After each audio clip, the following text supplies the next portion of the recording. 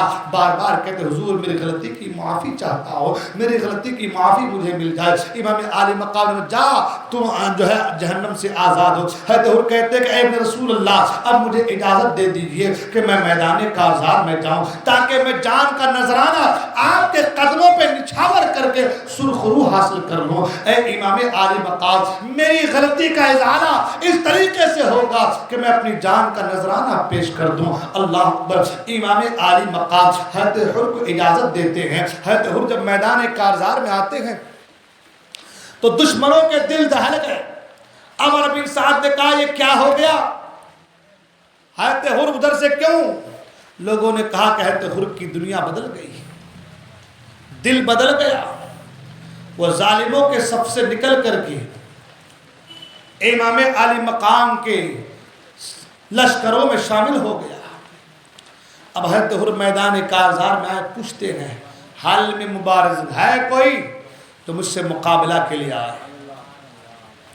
تاریخ یہ بتاتی ہے کہ حضرت حر رضی اللہ تعالیٰ عنہ کی اس جرت اور بہادری اور جرت مندی کو دیکھ کر بڑے بڑے کے دل دہل گئے۔ کیوں؟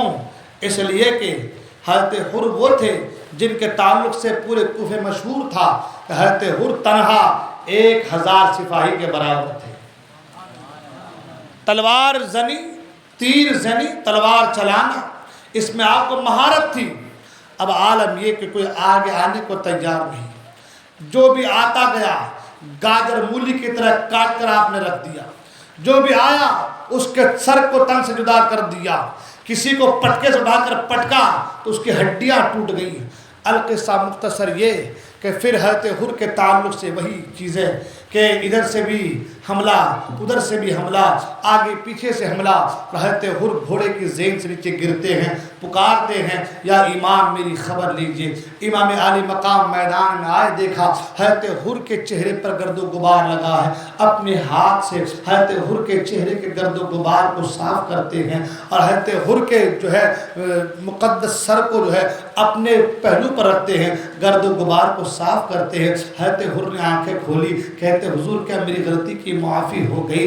امام عالی مقام فرماتے ہیں کہ اے حر تیری ماں نے تیرا نام حر رکھ کر کے خطا نہیں کی ہے، تیری ماں نے تیرا نام حر رکھا ہے، حر کا معنی آزادی کے ہے۔ اے حر جا، تو یہاں بھی آزاد ہے اور تو جہنم سے بھی آزاد ہے۔ جب حضرت حر نے دیکھا کہ جو ہے امام عالی مقام نے یہ جملہ کہہ دیا ہے تو اپنی جان کو جو ہے جان کو اللہ کے سپرد فرما دیا اور روح قبض سے انصری سے پرواز کر گئی۔ اللہ اکبر۔ حضرت حر کی شہادت ہوتی ہے، ایک بعد دیگرے جو ہے حضرت امام عالی مقام کے چاہنے والے میدان کارزار میں آتے ہیں، اپنی بہادری کے جوہر دکھاتے ہیں اور اپنی جان کا نذرانہ امام عالی مقام کی محبت میں اللہ کی رضا کے لیے جان کا نذرانہ پیش کرتے ہیں۔ انہی میں سے ایک شخص ہے جن کا نام حضرت حبیب بن مظاہر ہے۔ حضرت حبیب بن مظاہر یہ صحابی رسول بھی ہیں۔ حضرت حبیب بن مظاہر امام حسین کے بچپن کے دوست بھی ہیں۔ حضرت حبیب بن مظاہر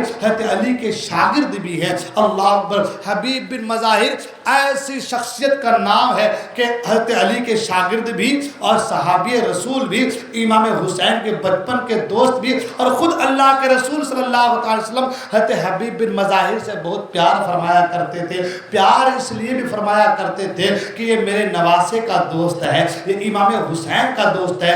امام حسین کے بچپن کے ساتھی، بچپن کے دوست حضرت حبیب بن مظاہر ہیں، وہ بھی امام حسین کے ساتھ کربلا میں آئے ہوئے ہیں۔ جب وہ میدان کارزار میں آتے ہیں، ان کی بہادری کو دیکھ کر کے لوگوں کے بھی دل جو ہے دہل جاتے ہیں، اور تاریخ یہ بتاتی ہے پیچھے سے ایک شخص جو ہے حبیب بن مظاہر کے جو ہے پیٹھ پر نیزہ گھونپ دیتے ہیں۔ جب حضرت حبیب بن مظاہر شہید ہوتے ہیں تو امام عالی مقام اش اش کر اٹھتے ہیں، کہتے ہیں افسوس میرا دوست چلا گیا۔ امام عالی مقام رضی اللہ تعالیٰ عنہ کے ایک ایک جانثار اپنی جان کا نذرانہ پیش کرتے ہیں۔ تاریخ یہ بتاتی ہے کہ جب تک امام عالی مقام کے ساتھی بقید حیات رہے، ایک بھی بقید حیات رہے، تو امام عالی مقام کے گھرانے والوں میں سے، اہل بیت نبوت میں سے کسی ایک کو بھی میدان کارزار میں جانے کی اجازت نہیں ملی۔ یعنی سب نے اپنی اپنی جان کا نذرانہ پیش کیا۔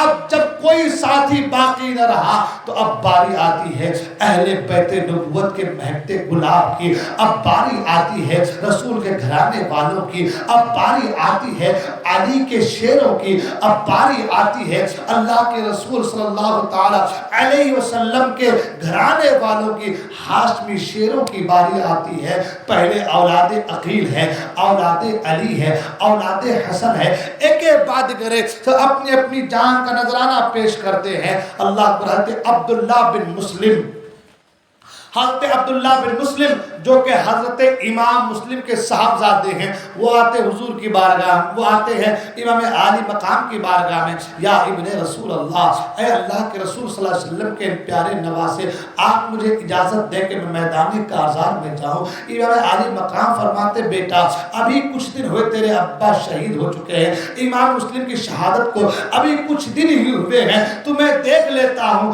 دل کو تسکین مل جاتی ہے، جب بھی اپنے بھائی کی یاد آتی ہے تمہیں دیکھ لیتا ہوں، اے میرے بیٹے تم نہ جاؤ۔ مگر اللہ اکبر، امام مسلم کے بیٹے کہتے چچا جان مجھے کربلا میں جانے کی اجازت ضرور دیجیے۔ امام عالی مقام نے اجازت دی، حضرت عبداللہ بن مسلم گئے ہیں، اپنے بہادری کے جوہر دکھائے ہیں، اور جان کو جو ہے اللہ کے سپرد کر کے جو ہے شہادت کے جان کو نوش فرمایا ہے۔ اولاد مسلم کے بعد اولاد عقیل کی باری آتی ہے، اولاد عقیل کے بعد جو ہے اولاد علی کی باری آتی ہے۔ محمد بن علی ہے، ابو بکر بن علی ہے، عثمان بن علی ہے، اور عمر بن علی ہے۔ ایک ایک بات کرے امام علی مقام کے دیگر بھائی جو ہے حضرت علی کی اولادیں ہیں دوسری بیویوں سے، وہ سب کے سب جو حضرت امام حسین سے بہت زیادہ پیار کرتے تھے، اپنی اپنی جان کا نذرانہ پیش کرتے ہیں۔ جب ایک ایک بادگرے سب اپنی اپنی جان کا نذرانہ پیش کر چکے تو اب باری آتی ہے ایک ایسے بہادر کی، ایک ایسے شیر کی، اللہ پر جسے دنیا حضرت عبداللہ بن حسن کے نام سے جانتی ہے۔ آپ نے سنا ہوگا ان کا نام ہے حضرت عبداللہ بن حسن۔ ایک اور نام ہے جن کا نام ہے حضرت قاسم بن حسن۔ حضرت قاسم کی زندگی کو آپ نے سنا ہے، لیکن حضرت عبداللہ بن حسن کی زندگی کو سنو۔ اس سے پہلے میں نے حضرت عبداللہ بن حسن کی زندگی کو بیان کیا ہے، لیکن آؤ حضرت عبداللہ بن حسن کی زندگی کا مطالعہ کرتے ہیں، اس لیے کہ ان کا تذکرہ بڑا کم ہوتا ہے۔ حضرت عبداللہ بن حسن کون ہے؟ امام حسین کے بیٹے، امام حسن کے بیٹے ہیں۔ امام حسن کون ہے؟ یہ علی شیر خدا کے بیٹے ہیں۔ اللہ پر امام حسن کا یہ لاڈلا جنہیں دنیا عبداللہ کے نام سے جانتی ہے، امام حسین کی بارگاہ میں آتے ہیں، چچا جان مجھے اجازت دے دیجئے کہ میں میدان کارزار میں جاؤں، چچا جان مجھے اجازت دے دیجئے میں میدان کرب و بلا میں جانا چاہتا ہوں۔ اللہ اکبر، امام عالی مقام فرماتے بیٹے کیوں، کیا بات ہے، میدان کارزار میں تم جانا چاہتے ہو، بتاؤ تو سے بیٹے، تمہیں دیکھ لیتا ہوں دل کو تسلی ملتی ہے، تم لوگ نہ جاؤ میں جاتا ہوں۔ یہی بات قاسم کے ساتھ آیا،